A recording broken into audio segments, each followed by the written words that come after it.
Good day, ladies and gentlemen.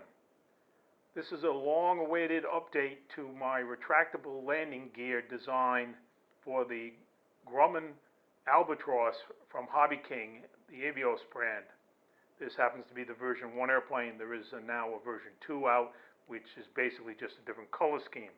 The airplane really doesn't differ from any respect with having to do with the landing gear.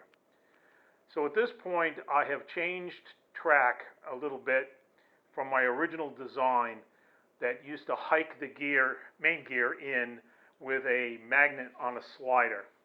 That proved to be very untrustworthy. It would work one day and I'd come out the next day and it wouldn't work very well. That on a bench. I really haven't finished this yet, as you will see here. So what I have done is I've completely redesigned the landing gear retract system from the respect of getting the wheel into the well, and I've done that by basically putting in a 180-degree servo in amidships in here inside the fuselage that drives a push rod that is attached to a horn attached to the lower leg. And what happens is as the retract starts, which is up here in the wing as it always has been, this servo also pulls the leg up at the same time. So there's two actions. There's a pull in this direction, and then there's a rotation here with the normal retract. When that happens, the landing gear main retract in the wing will only get the landing gear so far. The wheel will hang up on the outside. The servo on the inside of the fuselage will pull the landing gear in the remaining way. And I'll show you that in just a minute.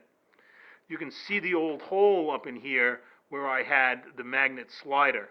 That has now been removed, and now I've got this push rod coming through. So I'll give you a quick look at the other side. You'll see it's very similar. You can see the push rod attached to the horn, attached to the lower leg, and then the spring-loaded door that follows up behind it. Again, the retract in the wing is not any different than it was before.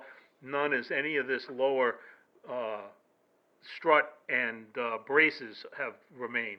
The only thing that's changed is now this magnet slider, which was in here, is now gone.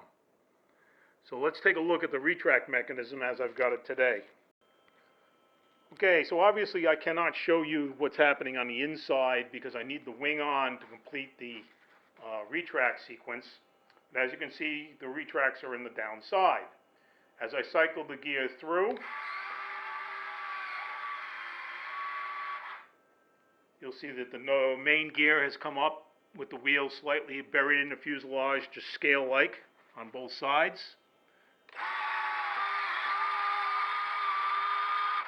And you can see the landing gear come out. And from this point, I still have shock absorption, which I might not be able to show here very easily. I'll wait for that. Of course, both nose gear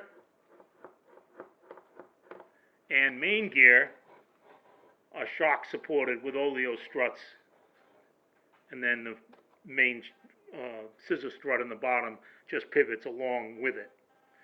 There is a little bit of lost motion, fortunately, as this push rod is fairly rigid, but because the motion up and down mainly just moves the push rod up and down, not in and out, there's some natural shock absorbing in that push rod, so I don't need to do anything.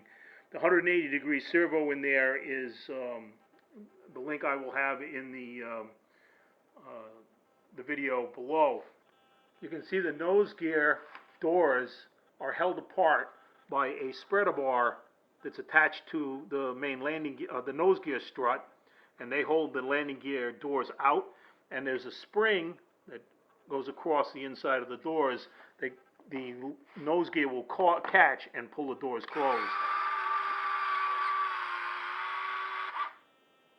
That has been working very faithful for me from day one, and there's been no change to that.